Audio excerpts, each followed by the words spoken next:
बहुत सारे बच्चे हैं, बहुत सारे स्टूडेंट्स हैं जिनका इंग्लिश इंग्लिश कमजोर नहीं है। वो ऐसा समझते हैं, वो ऐसा समझते हैं कि उनका इंग्लिश कमजोर है और कमजोर ही रह जाएगा और वो मार्क्स नहीं ला पाएंगे। वो बहुत ही निराश हो जाते हैं अपना इंग्लिश का देख के। ऐसे बहुत स्टूडेंट्स हैं जो मुझे रिक्वेस्ट किए हैं कि इंग्लिश कैसे इंप्रूव करें, इंग्लिश में मार्क्स कैसे लाएं, वो भी एग्जाम्स में। ठीक है, सो इस वीडियो को देखिए और समझिए कि एग्जाम में क्या मांग रहा है आपसे। वो ये नहीं मांग रहा कि आप रट्टा मार के जाए ग्रामर बुक और वो एक रूल पूछेगा और वो आपको मार्क्स दे देगा। ऐसा नहीं है, ऐसा कॉम्पिटिटिव इंग्लिश ऐसा बिल्कुल नहीं है। ये स्कूल है, हो सकता है कॉलेज हो सकता है, अगर आप इंग्लिश में ऑनर्स कर रहे हैं तो ये हो सकता है, लेकिन एटलीस्ट ग्रामर और इसका बहुत बड़ा रास्ता है। आप ये चीज समझिए कि सिर्फ ग्रामर ही सब कुछ नहीं है। मैक्सिमम बच्चे मैंने क्या देखा है, ये किताब उठा लिए, वो किताब उठा लिए, रट्टा मार रहे हैं, ग्रामर के रूल पढ़ रहे हैं, 101 रूल्स, 60 रूल्स, 70 रूल्स, ये रट्टे मार के रखे हुए हैं, लेकिन इनका कोई काम नहीं होता जब एग्जाम आता है। क्यों? क्योंकि वो समझते ही नहीं कि एग्जामिनर मांग रहा क्या है, एग्जाम में क्या आने वाला है और कैसा आएगा। तो इस वीडियो को देखिए और समझिए कि कहाँ गलती कर रहे हैं और आप कैसे इंप्रूव कर सकते हैं। नमस्कार दोस्तों, वेलकम टू बैंकिंग भास्कर। चलिए आज हम लोग देखते हैं कि कैसे हम लोग एग्जाम में इंग्लिश को मार्क्स उठाएं। इंग्लिश ऐसा सब्जेक्ट है जिसमें हम मार्क्स भली भांति आराम से उठा सकते हैं, लेकिन बहुत से स्टूडेंट्स कुछ समझने में गलती करते हैं जिसके कारण मार्क्स नहीं आता है। ये मेरा खुद का एक्सपीरियंस है। मैं 2 साल से लगभग 2 साल से मैं दे रहा हूँ एग्जाम्स।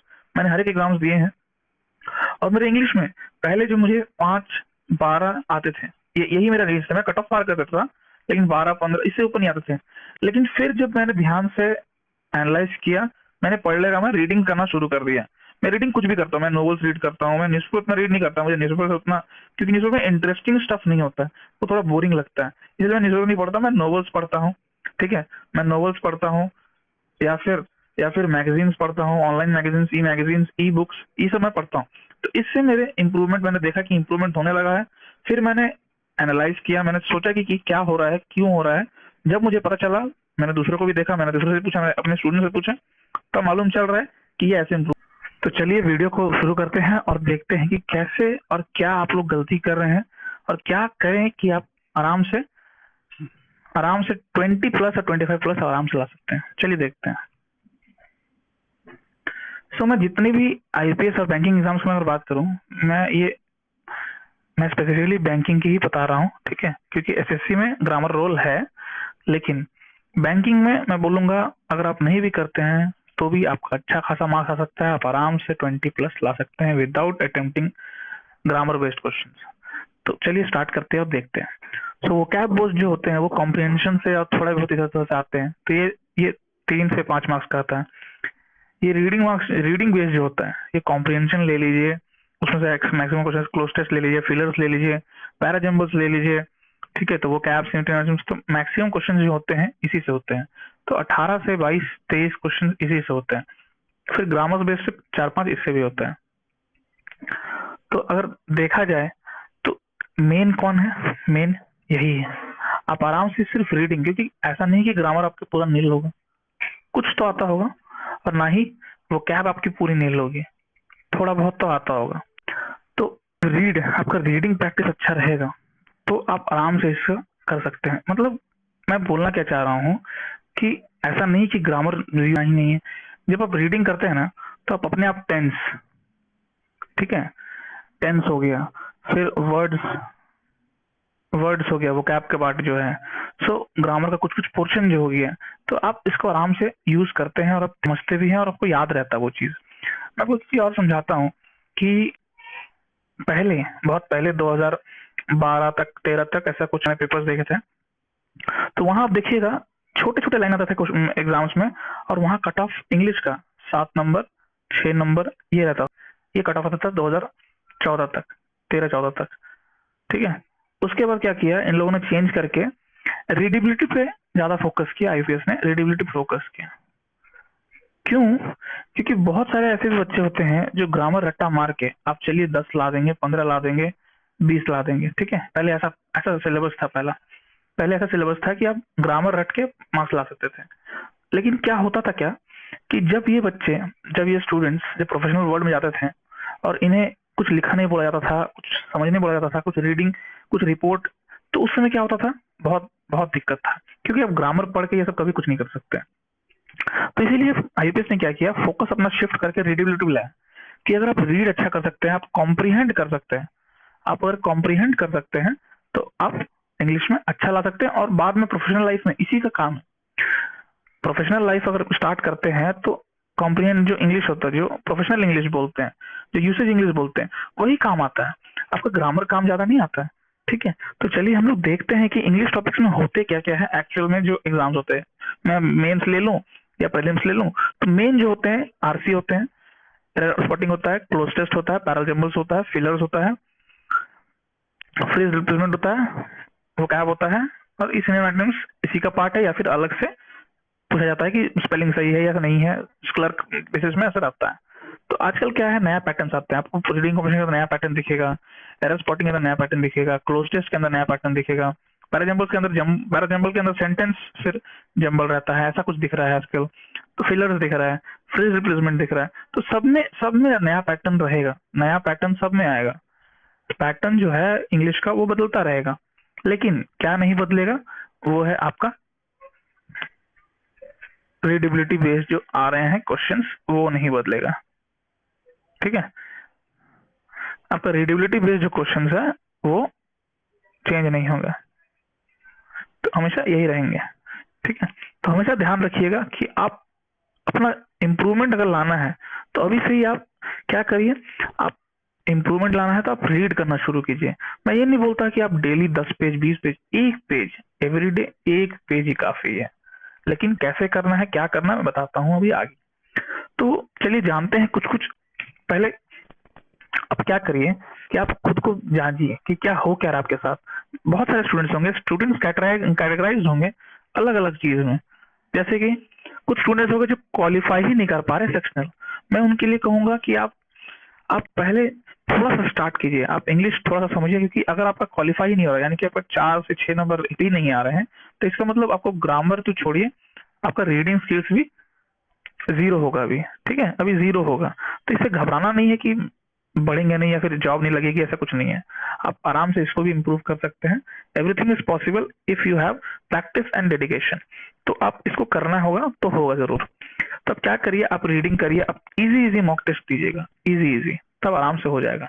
फिर कुछ बच्चे होंगे जो 1 से 5 ही आता है, ठीक है, उसके बाद कैटेगराइज होगा 10, फिर 10 प्लस कुछ लाते होंगे, फिर 15 प्लस कुछ लाते होंगे, और फिर ऐसे बच्चे हैं जो इजीली 20 प्लस ले आते हैं। तो हमें क्या करना है, ये 3 बच्चे, ये बच्चे 3 और ये 4, ठीक है, ये सब को क्या करना होगा, इन लोग को हैबिट बनाना होगा कि आप कुछ गलतियां कर रहे हैं जो गलतियां नहीं करनी चाहिए, और हैबिट बनाइए रीडिंग का हैबिट बनाइए आप, एवरीडे रीडिंग का। और क्या करिए, आप एनालाइज कीजिए कि आपने जो रीड कर रहे हैं वो आपको कुछ रिटेन हो रहा है क्या, आपका थॉट प्रोसेस चेंज हो रहा है क्या, आप थॉट प्रोसेस जो आपका है वो इंग्लिश में हो रहा है कि नहीं हो रहा है। अगर वो नहीं हो रहा है तो फिर आप इंग्लिश बोल नहीं पाएंगे, आप ठीक से लिख नहीं पाएंगे, और समझने में दिक्कत होगी। तो इसलिए ये हैबिट आप बदलिए, रीडिंग हैबिट लाइए, देखिए अपने आप कैसे चमत्कार होता है। बस यही एक मुद्दा है कि आप चमत्कार देखना है तो इंग्लिश आपको कोई बुक कुछ नहीं कर सकता जब तक आप रीड करना शुरू नहीं करते हैं। ठीक है, तो चलिए हम कुछ ऐसे पॉइंट्स देखेंगे जो मैं कहता हूँ कि ये गलत है। ठीक है, इंप्रूविंग इंग्लिश पॉइंट से गलत है। पहला, बहुत सारे बच्चे क्या करते हैं, ये किताब वो किताब लेके 100 रूल्स मगअप कर जा रहे हैं, डेली खा जा रहे हैं, पूरा मगअप कर जा रहे हैं, डिक्शनरी रट्टा मार रहे हैं। ऐसे ही बच्चे मैंने देखे हैं और है जो डिक्शनरी रट्टा मार रहे हैं। ए से जितने वर्ड्स है डिक्शनरी में रट्टा मार जा रहे हैं, बी से जो वर्ड्स है डिक्शनरी में रट्टा मार जा रहे हैं, वो भी हार्ड वर्ड्स, इनका कोई रोल नहीं है। आपको ये समझना होगा कि आईपीएस और एसबीआई एग्जाम्स में बहुत हार्ड क्वेश्चन नहीं आते हैं, बहुत हार्ड क्वेश्चन नहीं आते वो कैप में इंग्लिश में, वही आते हैं जो डेली यूसेज है, जिनका डेली प्रैक्टिस में आता है, या फिर डेली यूसेज है, या फिर आप उसे 2-4 निशों में पक्का देखेंगे, जैसे हिंदू में, बिजनेस लाइन में, इकोनॉमिक्स टाइम्स में। तो ये सब में आप वो वर्ड जरूर देखेंगे डेली, और वही सब वो आते हैं। नेक्स्ट, इंग्लिश का रोल। ठीक है, ये अंडरस्टिमेट मत कीजिए कि इंग्लिश का रोल बहुत गलत है या खराब है या फिर कम है, आप बिना इंग्लिश किए भी पार कर सकते हैं। ये इम्पॉसिबल है कि आप इंग्लिश को कि आप बिना इंग्लिश को देखे आप आगे बढ़ सकते हैं। आपको इंग्लिश देखना ही पड़ेगा, अच्छा मार्क्स लाना ही पड़ेगा, नहीं तो आपका बहुत ही बहुत ज्यादा मुश्किल है। और मैं आपको पहले भी बता चुका हूँ कि दो सब्जेक्ट्स, इंग्लिश और जीए, ये आपके मार्क्स गेनर है, मार्क्स उठाते हैं, ये मार्क्स फ्रैक्चर है। इसको अगर आप छोड़ देंगे तो आप सोचिए बहुत बड़ी गलती कर रहे हैं। ठीक है, नेक्स्ट क्या है कि आप, बहुत सारे बच्चे कंटेंट खोजते हैं खाली इंग्लिश का, ये पीडीएफ वो पीडीएफ, 1000 क्वेश्चन का पीडीएफ, 1000 वर्ड्स का पीडीएफ। ठीक है, तो ये पीडीएफ छोड़ना बंद कर दीजिए। पीडीएफ से कुछ नहीं होगा। आप जब तक रीड नहीं करते हैं, थोड़ा बहुत याद नहीं रखते हैं, तब तक कुछ नहीं होगा। अगर आप वर्ड्स भी याद कर रहे हैं, रट्टा मार रहे वर्ड्स का, वो कब तक याद रहेगा आपको? कब तक याद रहेगा? 10 दिन, 20 दिन, 6 महीने तक आप भूल जाओगे। जब तक क्या नहीं करोगे, उन वर्ड्स को आप प्रैक्टिकली यूज नहीं करोगे। जब तक आप वर्ड्स को प्रैक्टिकली यूज नहीं करोगे तब तक कुछ नहीं होगा। कैसे प्रैक्टिकली यूज कर सकते हैं मैं आपको थोड़ी देर में बताता हूँ। नेक्स्ट क्या है, ठीक है, ग्रामर रूल्स का। ये ग्रामर रूल्स का बैठ के मैंने कहा था ना कि ग्रामर रूल्स लेके आप बैठे हुए हैं, रट्टा मार रहे हैं, कॉपी बना रहे हैं। इस बुक में नाउन्स के रूल है, इस बुक में वर्ब्स के रूल है, इस बुक में 50-100 इसके रूल है, उसके रूल है, कोई फायदा नहीं है सबका। क्योंकि आप ऑनर्स नहीं कर रहे इंग्लिश में, आप मास्टर्स नहीं कर रहे इंग्लिश में। आपको क्या करना है? आपको बस एग्जाम का इंग्लिश, ठीक है, एग्जाम के लिए इंग्लिश आपको तैयारी करना है। उसके बाद बहुत से बच्चे 6,000 देके, 5,000 देके, 5,000 रुपीज, जो कि बहुत बड़ा अमाउंट है, ठीक है, 5,000 देके, 6,000 देके क्या करते हैं, कोर्स ज्वाइन करते हैं इंग्लिश सीखने का।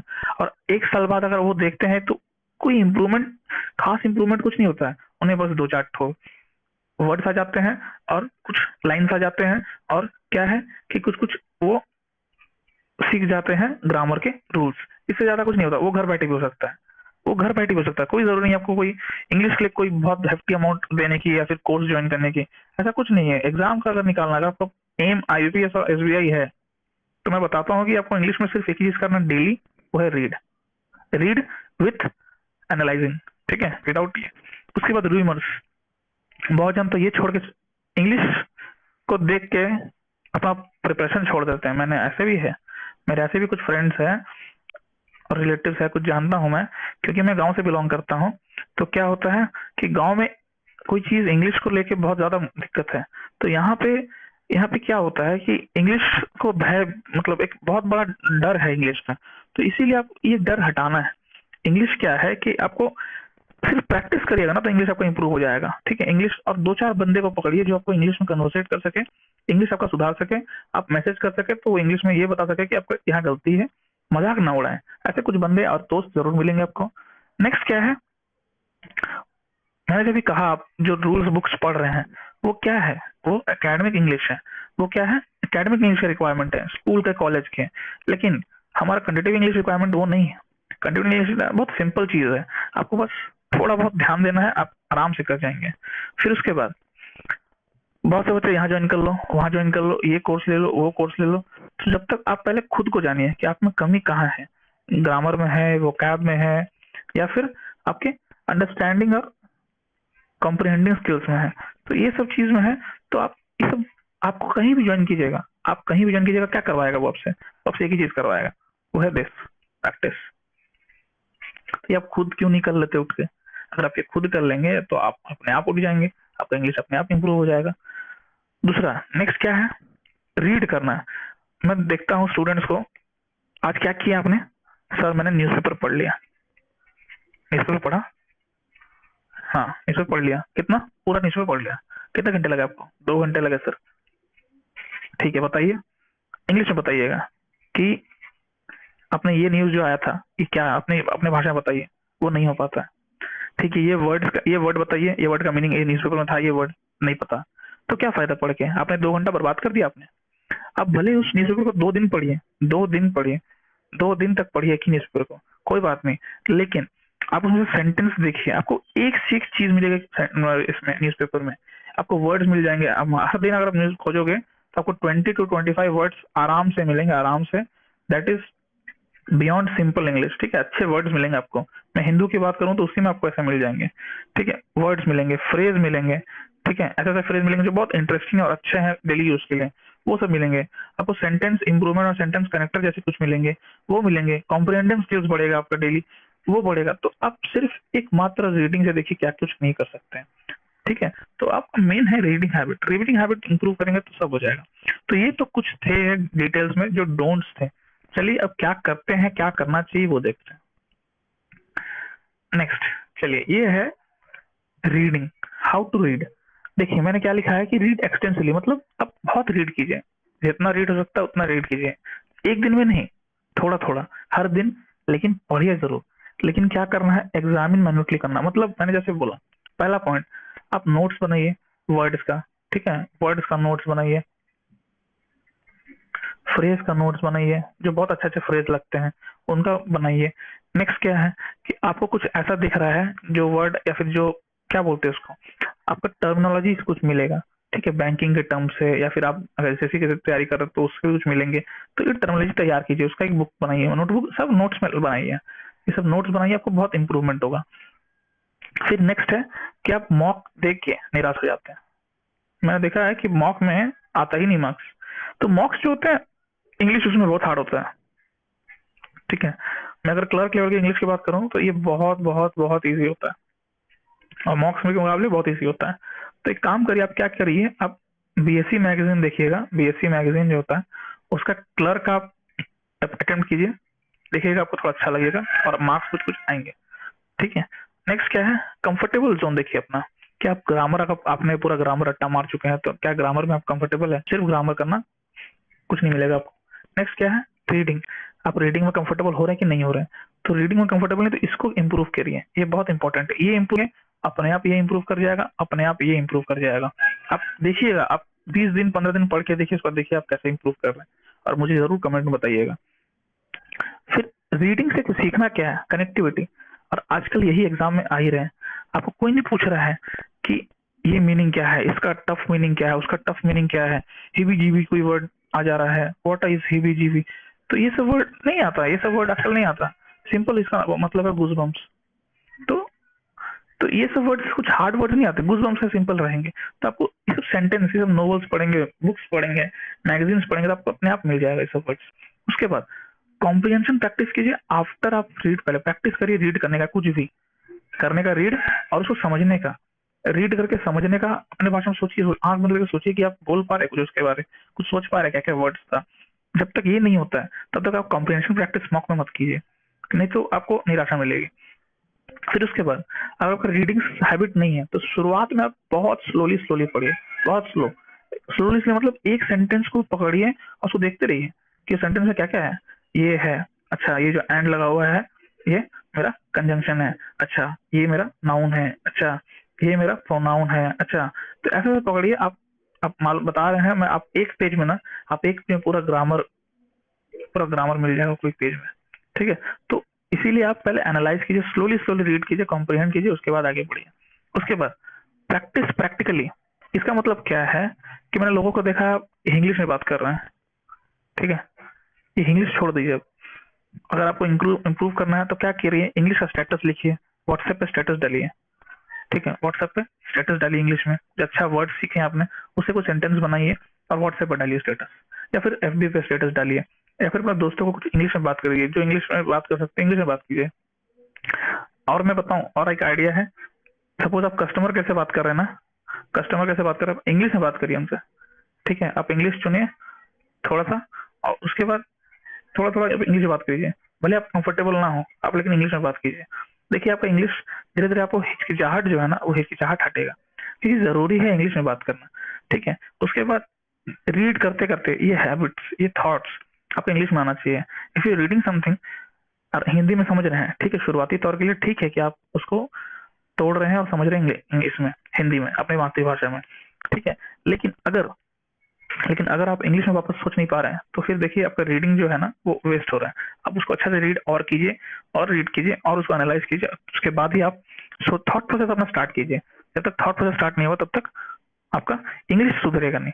उसके बाद एग्जाम में आप अगर स्ट्रक्चरल बेस्ड क्वेश्चन, जैसे आपका कॉम्प्रिहेंशन हो गया, ये स्ट्रक्चरल बेस्ड क्वेश्चन होता है, आप रीड कीजिए, समझिए और आप आंसर कीजिए, ठीक है, ये सब। उसके बाद फिलर्स, उसके बाद आपका क्लोज टेस्ट, ये सब जितना है ये सब आपका स्ट्रक्चरल बेस्ड क्वेश्चन है। इसमें आराम से आप इसी को करेंगे तो आप आराम से 15 से 20 मिनिमम ला देंगे, ठीक है, मैं मिनिमम बता रहा हूँ, आप आराम से 25 भी ला सकते हैं विदाउट ज्यादा ग्रामर की है, ज्यादा वोकैब की है। वोकैब तो आता ही नहीं है, वोकैब बहुत इजी आता है, कोई हार्ड नहीं आता है। अगर आप थोड़ा बहुत हिंदू पेपर ये सब पढ़ेंगे, आप अगर एक महीने का, सिर्फ एक महीने का हिंदू पढ़ लेंगे, तो बस हिंदू में क्या होता है कि वर्ड्स वही वही रिपीट होते हैं, हर दिन नया वर्ड नहीं मिलेगा। आप एक महीना पढ़िएगा, देखिएगा आपको एक वर्ड का कलेक्शन किताब हो जाएगा, उस किताब से ही फिर आप देखिएगा कि मैच कर रहे हैं सारे वर्ड्स बाद में भी। ठीक है, तो एक मिनिमम एक ये होता है, वोकैब होता है जो हिंदू यूज करता है, और बहुत ही अच्छा वोकैब होता है। तो इसीलिए आप आराम से इसको यूज कीजिए, आप देखिएगा वो वर्ड्स दोबारा आएंगे और नेक्स्ट टाइम आपको समझ आएंगे, आपको मीनिंग खोजने नहीं होंगे। पहले शुरुआत में आपको मीनिंग खोजने होंगे, विदाउट मीनिंग खोजे आपको समझ नहीं आएगा। तो इसलिए मैं बोलता हूँ कि आप नोट्स बनाइए, उसका स्टेटस डालिए, उससे उसको रिलेटेड अपने डेली जीवन में उसको उससे यूज कीजिए। जब तक आप वर्ड को यूज नहीं कीजिएगा तब तक वो याद नहीं रहेंगे। तो इसलिए इस तरह से आप इंक्लूड कीजिए। उसके बाद आपको अपना राइटिंग चेक करना है, जैसे आपको अपना राइटिंग चेक करना है कि आपने जो राइट लिखा है वो आपका सही है कि नहीं। तो एक ग्रामरली एक ऐप है, आप क्या कीजिए, आप जो टेक्स्ट लिखे हैं, आपने जो लिखा है आप इसमें लिख सकते हैं, इसका वो टेक्स्ट एडिटर है, आपने जो लिखा है इसे पेस्ट कीजिएगा इस ऐप में या फिर वेबसाइट में, आप पेस्ट कीजिएगा, ये आपको एरर्स बता देगा। फ्री वर्जन वाला, पेड वर्जन लेने की जरूरत नहीं है, फ्री वर्जन वाला आप यूज कीजिएगा। ये एक्चुअली मैं कंटेंट राइटर भी था, अभी भी कंटेंट लिखता हूँ, लेकिन फिलहाल इतना टाइम नहीं मिलता है कि कंटेंट मैं लिख सकूँ ज्यादा। तो जब भी मैं कंटेंट मैं इसका यूज करता था, मैं तो पेड वाला यूज करता था, लेकिन इसका फ्री वाला भी काफी अच्छा है, काफी अच्छा है, बहुत अच्छा है। आप आराम से आप इंग्लिश का स्ट्रक्चर देख सकते हैं कि गलती कहाँ हो। ठीक है, तो ये कुछ कुछ थे जो डूज में थे, आप ये सब करिए। और मैं आप जुड़े रहिए इस चैनल से, मैं आपको प्रैक्टिस भी करवाऊंगा यहाँ पे। ठीक है, इंग्लिश, जीए, रीजनिंग, इसे मैं प्रैक्टिस जरूर करवाऊंगा, धीरे धीरे मैं सब करूंगा। क्योंकि अभी तो लॉकडाउन चल रहा है, तो मेरी भी जॉब बंद है, इसलिए मुझे टाइम मिल रहा है, तो मैं ले आ रहा हूँ वीडियोस। नहीं तो मेरी तो इतनी कंजेस्टेड मेरी टाइमिंग थी कि मैं वीडियोस ला नहीं पाता था। मैं चाहता था कि सबको हेल्प करूँ, मैं मदद करूँ, लेकिन मैं कर नहीं पाता था। तो इसलिए अभी लॉकडाउन के कारण मेरी जॉब बंद है, अभी जॉब भी बंद है, पैसे भी बंद है। तो इसीलिए आप आराम से मेरे वीडियोस देखिए, समझिए, और मैं हर चीज में अपना एक्सपीरियंस और मेरे जो स्टूडेंट्स हैं उनका एक्सपीरियंस मैं बताऊंगा जरूर। ठीक है, तो आप जरूर जुड़े रहिए, जरूर जुड़े रहिए मेरे चैनल से, सब्सक्राइब जरूर कीजिए और दोस्तों को शेयर कीजिए। और मैं इंग्लिश, जीए, ठीक है, बैंकिंग अफेयर्स और आपका रीजनिंग, मैं ये सब आपको बताऊंगा इस चैनल पे, अच्छी तरह से बताऊंगा। ठीक है, और मेरा इकोनॉमिक्स में मास्टर्स है, तो मैं आपको इकोनॉमिक्स भी पढ़ाऊंगा। ठीक है, जो कि बहुत काम आएगा। तो मैं धीरे धीरे सब करूंगा, मैं सब कुछ करूंगा, लेकिन मैं धीरे धीरे करूंगा। मैं एक्चुअली मेरा लैपटॉप भी खराब है, तो मैं किसी तरह मैं फ्रेंड से शेयर करके ये करके मैं आपको दिखा रहा हूँ, बता रहा हूँ, एडिट कर रहा हूँ। तो जरूर देखिए, मेरे जुड़े रहिए, मुझे मोटिवेट कीजिए। आपको आप जब सब्सक्राइब करेंगे तो वो मोटिवेशन होगा मेरा कि यस, कि मुझे मुझे बंदे लोग चाह रहे हैं, मुझे ये वीडियोस लाइक कर रहे हैं और मुझे चाहते हैं कि मैं और पढ़ाऊं और पढ़ाऊं। तो please like, subscribe and share करिए और जुड़े रहिए इस चैनल से। Thank you, this is banking Bhaskar signing off, all the best.